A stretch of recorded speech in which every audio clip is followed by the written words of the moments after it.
Lady Blemley knew that her house party was going to be difficult to organise because it would continue for several days, and the guests would have to sleep in her large house. She always tried to invite guests who were talented and entertaining. Some people were invited because they were good at playing cards, others because they were good at acting, and others because they were good at playing the piano. After all, it was difficult to entertain guests for 3 or 4 days. To this particular house party, Lady Blemley invited Cornelius Appin. People said that he was clever, and, in fact, Cornelius seemed like the name of a clever man. But when he was at the party, Lady Blemley could not understand why people thought he was clever. He said very little. One afternoon it was raining, and all the guests were in the living room. Cornelius Appin said, "I have made the most important scientific discovery in the history of the world. I have worked on this particular problem for many years."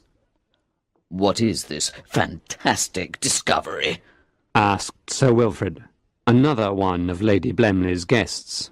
"I have taught animals how to speak our language," explained Cornelius. "Do you have an example of your work here?" asked Sir Wilfrid, who obviously did not believe Cornelius. "Yes, I do. Lady Blemley's cat, Tobermory. Tobermory is my best student," answered Cornelius. "How can we possibly believe," continued Sir Wilfrid, "that you have discovered how to teach animals to talk?" "Well," explained Cornelius, "I have worked on this problem for many years. I have experimented with thousands and thousands of animals. 7 months ago, I began to work with cats. Cats are the perfect animals for my work. They live with us, but they are still like wild animals. And there are cats who are more intelligent than other cats. Tobermory is one of these intelligent cats. In fact, he is a super cat. He is the first animal that I have taught to speak perfectly." All the guests looked at Cornelius. Nobody said a word. They thought he was crazy, or a liar. Finally, after a minute or two, Miss Resker said, "I understand you have taught Tobermory to say and understand very simple sentences, like go or come. That's very interesting." "No, no," said Cornelius patiently. "Little children learn short sentences first. But Tobermory is a very intelligent animal. I taught him to speak English perfectly and completely. His English is as good as your English." Now everybody was sure that Cornelius was a liar. "I think we should see the cat, and then we can judge for ourselves," suggested Lady Blemley. Sir Wilfrid left the room and went to look for the cat. Everyone began to think that Cornelius was a good ventriloquist. They waited for this interesting show of ventriloquism to begin. A minute later, Sir Wilfrid came back in the room. His face was white.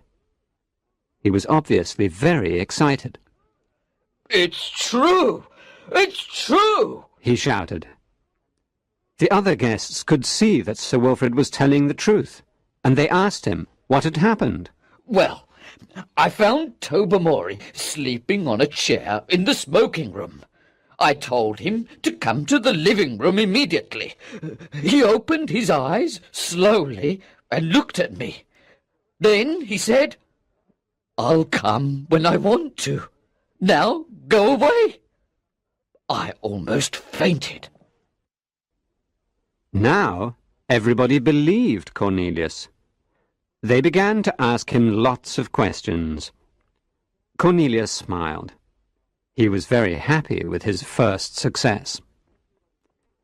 At that moment, when everybody was asking Cornelius questions, Tobermory walked into the room.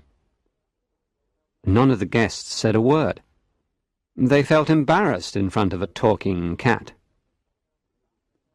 Finally, the hostess, Lady Blemley, said nervously, Would you like some milk, Tobermory? Yes, I'm a little thirsty, said the cat indifferently. Everyone in the room was shocked, and Lady Blemley's hand shook as she poured Tobermory some milk. I'm sorry, but I've spilt most of the milk on the carpet, apologised Lady Blemley. I don't care. Responded Tobermory. It's not my carpet. The room was silent for another minute. Then Miss Resker asked Tobermory if it was difficult to learn to speak. The cat looked at Miss Resker for a minute. Then he looked out the window. It was obvious that he considered Miss Resker's question ridiculous. What do you think of human intelligence? Asked Mavis Pellington stupidly.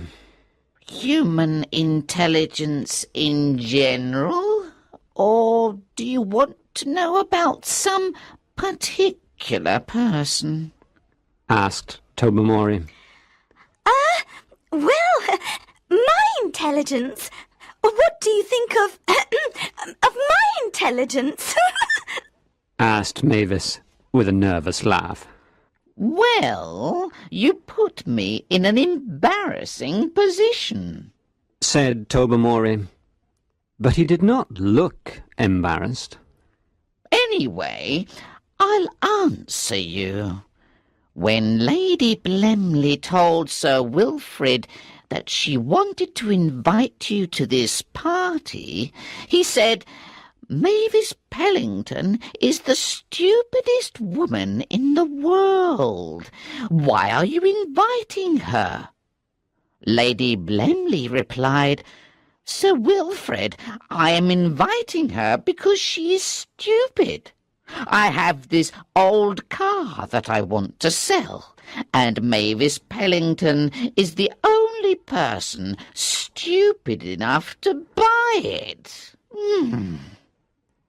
Lady Blemley, of course, said that Tobermory was a liar, but Mavis Pellington did not believe her. That morning she had bought Lady Blemley's old car. Major Barfield tried to change the subject. He said, Tobermory, do you want to tell us about your girlfriend, the striped cat that lives near the stable? Everyone immediately understood that he had made a terrible mistake. It's not polite to ask people about their love affairs, replied Tobermory coldly. Do you want me to talk about what I have seen during this party? I'm sure that you wouldn't like that, would you? There was a moment of general panic. Almost all the guests had some private love affair. They all thought, if Tobermory says what he has seen, I'll be in trouble. Tobermory's dinner was in 2 hours, but Lady Blemley said, Tobermory, why don't you ask the cook if your dinner is ready? Thanks, responded Tobermory. But I have just had tea. I don't want to die of indigestion. Cats have 9 lives, Tobermory, said Sir Wilfrid, trying to be funny. Possibly, was the answer. But only 1 liver. Lady Blemley, are you going to permit this cat to talk about us with the servants? Said Mrs. Cornet, another guest. The panic was general. Everyone remembered that Tobermory often walked outside their windows. It was obvious that he had seen and heard everything that happened in their bedrooms. Some guests became white with fear. Others, like Odo Finsbury, who was studying to be a minister of the church, ran out of the room. All the guests thought, if Tobermory tells everything he knows, there will be terrible scandals. Finally, Agnes Resker said dramatically, Why did I come to this house party? Tobermory had the answer. I know why you came. Yesterday you said to Mrs. Cornett that Lady Blemley's parties were very boring, but the food was delicious. You told her that you came for the good food. In fact, you said that everyone came for the food. That is not true. You are a liar. Mrs. Cornett, tell the truth. Did I say that? Tell the... Then Mrs. Cornett told Bertie von Tarn what you said, Continued Tobermory. and he said that Agnes Resker went anywhere she could get free food, and then... Fortunately for the guests, at that moment Tobermory stopped his story. He had seen his enemy, a big yellow tomcat. He jumped out the window and ran after it. All the guests looked at Cornelius angrily. He had caused all this trouble. "Do you think Tobermory will teach other cats to talk?" they asked Cornelius. Yes, do you think so? I don't know. It's possible. Replied Cornelius. Maybe he has taught his girlfriend, the cat that lives in the stables. But I don't think he has taught any other cats. At least, not yet. Lady Blemley, Said Mrs. Cornett. I know that you and your husband like Tobermory very much, but he and his friend, the stable cat, must be killed. I have not enjoyed this last half hour either. Said Lady Blemley. Yes, it is true that my husband and I like Tobermory very much. Well, we liked him before he learnt to talk and tell our secrets. Anyway, I agree that he must be killed as soon as possible. We can put poison in his food, Said Sir Wilfrid. and I will go and drown the stable cat. What about my great discovery? Cornelius said with great emotion. I have worked for many years. Why don't you go to the zoo Said Mrs. Cornett. and teach the elephants to talk? Elephants are very intelligent animals, but they do not hide under your chair, and they do not sit outside your bedroom window. Cornelius tried to persuade them not to kill Tobermory and destroy all his scientific work. No one listened to him. In fact, many of the guests thought that poison should be put in Cornelius's food. That night, at dinner, all the guests were quiet.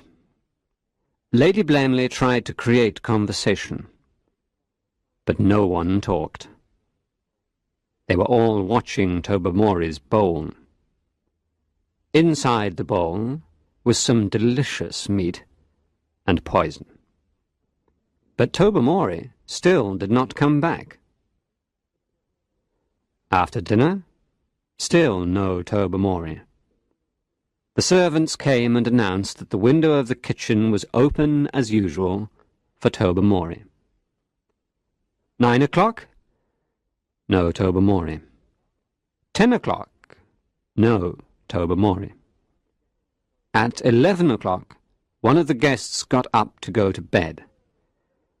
Before leaving the room, he said, Tobermory probably went to the local newspaper to tell everything he has seen and heard during this house party. Good night. It was not a good night. The next morning all the guests asked the servants the same question, and the servants gave the guests the same answer. No, Tobermory has not returned. Breakfast was even more depressing than dinner the night before. But, before it was over, the gardener walked into the room with Tobermory's dead body. "His enemy, the big tomcat, killed him," explained the gardener. Tobermory was Cornelius Appin's first and only successful student. A few weeks later, Lady Blemley read in the newspaper that an elephant in the Dresden Zoological Garden had killed an Englishman. The newspaper said that the elephant was usually gentle and calm, but that the Englishman had apparently provoked it. The name of the Englishman was C. Appin. As one of Lady Blemley's guests said, If he was trying to teach that elephant German irregular verbs, he deserved to die.